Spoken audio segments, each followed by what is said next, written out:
Over confidence ज्याला म्हणतात त्या ओव्हर कॉन्फिडन्समध्ये कोणी राहू नये असं त्या नवनीत राणाचं म्हणणं असावं हे सत्य आहे. मोदी साहेबांनी सुद्धा त्यांच्या मुलाखतीमध्ये सांगितलंय की सगळं उन्हाळ्याच्या दिवस असताना अनेक लोकांना मतदान करण्याची इच्छा असते पण उन्हामुळे बाहेर निघत नाही, तर लवकरात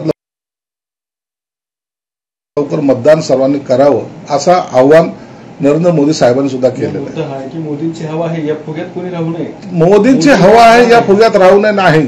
मोदी आहे म्हणून हे सर्व शक्य आहे.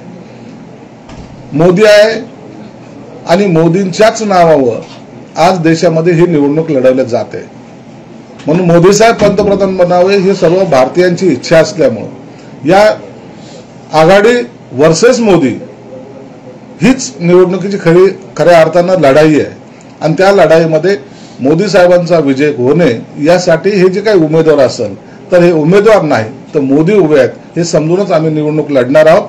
म्हणून आम्ही मोदी साहेबांच्याच बरोबर आहोत याबद्दल कोणतीही शंका नाही. नवनीत राणांचं चुकलं काय वक्तव्य ते त्याचं मत असावं, तिचं ते वैयक्तिक मत असावं, परंतु आम्ही मोदी साहेबांच्या बरोबर आहोत आणि मोदी साहेबांसाठी आम्हाला हे निवडणूक जिंकणं गरजेचं आहे. वैभव नाईक आहेत ते म्हणतात की नारायण राणे यांना उमेदवारी न मिळण्यामागे नागपूरच्या अदृश्य शक्तींचा हात आहे. नागपूरच्या अदृश्य शक्तींमुळे नारायण राणेंनी उमेदवारी अर्ज भरताना विचार करावा. वैभव नाईकने उबाटा गटामध्ये काय चाललंय याची चाचपणी करावी. कोकणामध्ये कोणाला उमेदवारी द्यायचा याचा निर्णय उद्या निश्चित होईल आणि जोही महायुतीचा उमेदवार असेल तो तिथे प्रचंड मताने निवडून येईल. रोहित पवार म्हणतात की दिल्लीवरून आदेश आल्यावर दादा काही पण करतील. दादा शरद पवारांच्या नेतृत्वात काम करत असताना दादा आदेश द्यायचे, आता त्यांना दिल्लीचे आदेश ऐकावे लागत आहेत. जर दिल्लीचा आदेश आला तर दादांना मनात नसतानाही काकूंचा अर्ज मागे घेऊन स्वतःचा अर्ज दाखल करावा लागेल. रोहित पवारांनी मला वाटतं असे बालिश वक्तव्य करू नयेत.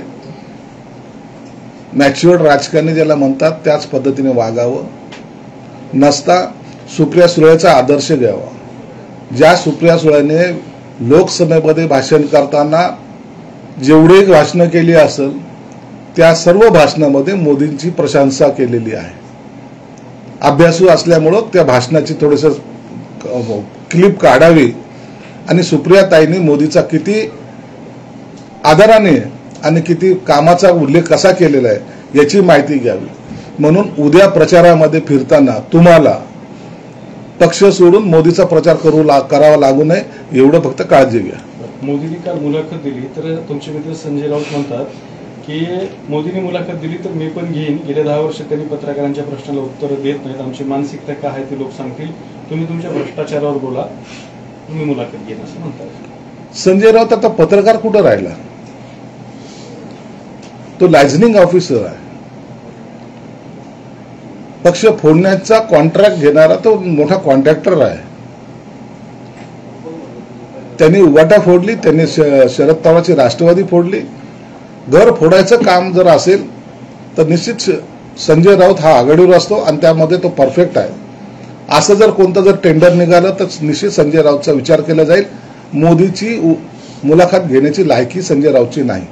ओमराजे म्हणतात की दुसऱ्यांदा उमेदवारी हे उद्धव ठाकरे व शिवसेनेच्या सोबत निष्ठेने राहिलो याचे फळ मिळाले आहे.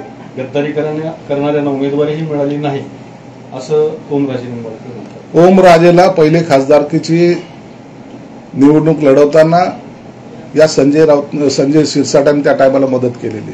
पहिलं तिकीट मिळवताना मी फोन केला होता त्यांना, मी बोलवलं होतं आणि मी रिकमेंड केलं होतं ओमराजेला तिकीट द्या. हेच ओमराजेला विचारून घ्या. ओमराजे कार्यकर्ता चांगला आहे याबद्दल दुमत नाही, परंतु त्याने इतरांवर बोलू नये. नसता मला आणखी काही गोष्टी ज्या आहेत ते सांगावं लागतील. उदयनराजे यांना उमेदवारी जाहीर झालेली आहे पण रत्नागिरीची उमेदवारी अजून जाहीर झालेली नाही. उदयनराजेंच्या उमेदवारीबद्दल कुठेही शंका नव्हती किंवा शंका असण्याचं काही कारण नाही. त्यांना भाजपने पहिले त्यांची उमेदवारी संदर्भामध्ये त्यांच्याशी बोलणी केली होती आणि त्या पद्धतीने ते कामही करत होते. सिंधुदुर्ग रत्नागिरीची उमेदवारीच्या बाबतीमध्ये अमित शहा साहेब आता उद्या निर्णय घेतील आणि मला वाटतं योग्य तो निर्णय उद्या होईल.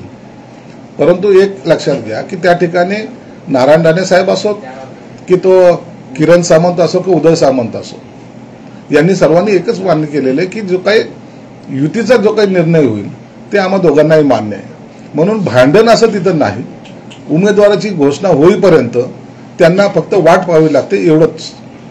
पण सिंधुदुर्ग रत्नागिरी जागा तुमची, अमित शहा निर्णय कसा घेतील? तुम्ही घेणार ना तो निर्णय? पक्षाचा नेता, भाजपचा नेता म्हणून अमित शहा आहेत. एकनाथ शिंदेने आपली जी काही भूमिका आहे ते त्यांना सांगितलेली आहेत आणि दोघांचा कोऑर्डिनेटर किंवा त्यांचे नेते म्हणून अमित शहा हे निर्णय घेतील. बरं, एक तुम्ही आता बोलताना म्हणाले रोहित पवार यांनी पक्ष सोडून मोदीचा प्रचार करण्याची वेळ येऊ नये याची काळजी घ्यावी. ही कसल्या पद्धतीची सूचना, धमकी, काय आहे हा प्रकार? कारण की हे भाजप बरोबर जाण्यामध्ये जे काही इच्छुक होते त्यामध्ये रोहित पवार हे आघाडीवर होते आणि सर्वांना माहिती आहे, काही लपलेलं नाही. आज ज्या आविर्भावात हे बोलतायत हेच लोक चला भाजप बरोबर म्हणणाऱ्यापैकी एक होते. परंतु आता आपली तिथं आपल्याला जायला मिळालं नाही किंवा आपली डाळ शिजली नाही म्हणून आता हे अपोजमध्ये काही बोलायचं आणि आपल्या नेतृत्वाचा कुठेतरी उदय होतोय त्याला पुष्टी लोकांकडून घ्यायची यासाठी केलेले वक्तव्य असतात.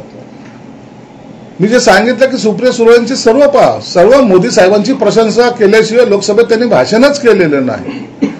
मग त्या टायमाला तुम्हाला ते चांगले वाटत होते, आज तुम्हाला ते विरोधक वाटतात, तुम्हाला ते आज हुकुमशहा वाटतात, आज तुम्हाला ते उद्या जर आले तर घटना बदलतील अशा ज्या काही वल्गना करतायत या किती चुकीच्या आहेत. एकीकडे एक बोलायचं, दुसरीकडे दुसरं बोलायचं, दोन्ही बाजूने वाजवायचा जो काही प्रयत्न करतायत हे लोकांच्या आता लक्षात आलेलं आहे. नगरमध्ये सुजय विखे आणि लंके यांच्यामध्ये लढाई सुरू आहे. तर सुजय विखे यांच्यावरती नाराजी असल्याचं दाखवत ओबीसी भाजपचे प्रदेश सदस्य सुनील वासने यांनी राजीनामा दिलेला आहे मुंबईला.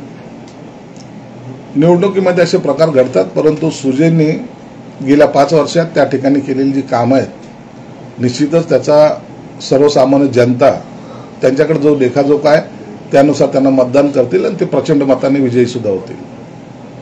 संजय राऊत, नरेंद्र मोदी खोटे बोलतायत, मी प्रधानमंत्र्यांना बोलत नाही, नरेंद्र मोदी. अहो, संजय राऊत कोण येते? संजय राऊत खोटे बोलतात हे संजय राऊतला बोलायचा अधिकार, ते नैतिकता तरी आहे का त्याची?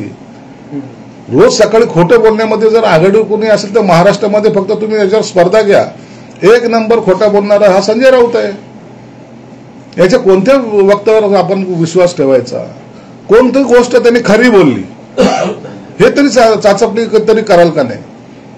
संजय राऊतनी हे खोटं बोलू त्या उभाटा गटाची वाट लावलेली आहे. आता परवा जे पुतीनच्या बद्दलचं त्यांनी स्टेटमेंट केलं होतं त्यानंतर शरद पवारने केलेलं जर स्टेटमेंट पाहिलं तर स्क्रिप्ट त्यांनी शरद पवारची घेऊन वाचली होती असंच म्हणावं लागेल. म्हणून नैतिकता नसलेल्या माणसाबद्दल बोलणं हे मला वाटतं तर योग्य नाही. ते म्हणतात की भ्रष्टाचारा संदर्भात त्यांनी केलेल्या घोषणा भंपक आणि खोट्या आहेत.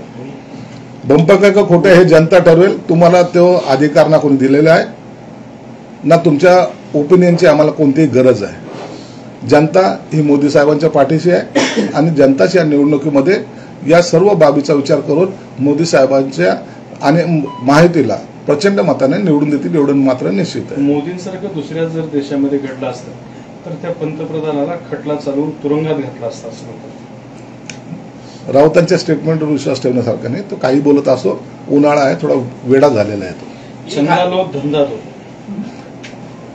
टोमणे मारणे हे त्या पार्टीचं एक वैशिष्ट्य ठरलेलं आहे. टोमणे मारा, राजकारण करा आणि या टोमण्याला जनता आता कंटाळलेली आहे. महाराष्ट्रात 1000 एसटी वर शिवसेना प्रचार करणार आहे स्टिकर लावून. मग त्यात काय गैर काय? निवडणुकीमध्ये प्रचार कसा करायचा हे आचारसंहितेने दिलेले काही बंधन आहेत ते पाळून प्रत्येक उमेदवार आपल्या पद्धतीने प्रचार करू शकतो. आम्ही सुद्धा इलेक्शन कमिशनरची सगळे परमिशन घेऊनच असा प्रचार करणार आहोत, म्हणून त्यात काही गैर नाही. यावरती विरोधी पक्षनेते अंबादास अदानी असं म्हणतात की सर्वांना नियम सारखा असलं पाहिजे, त्यांना जे रेट लावलं जातं तेच इतरांना देखील असलं पाहिजे. अरे मागा ना, परमिशन तर मागा ना, काय असे मूर्खासारखं स्टेटमेंट करता? आचारसंहितेमध्ये कोणताही परमिशन घेताना लागलेला रेट हा एकाला वेगळा दुसऱ्याला वेगळा कसा असू शकतो? म्हणून परमिशन पहिलं मागायला तर जा आणि परमिशन घ्या. आम्ही 1000 बसवर करतो, तुम्ही 2000 बसवर करा. परमिशन इलेक्शन कमिशनर देतं ना. आपण कुणी काही करतंय त्याला नावं ठेवण्यामध्येच वेळ का वाया घालवता? एबीपी माझा, उघडा डोळे बघा नीट.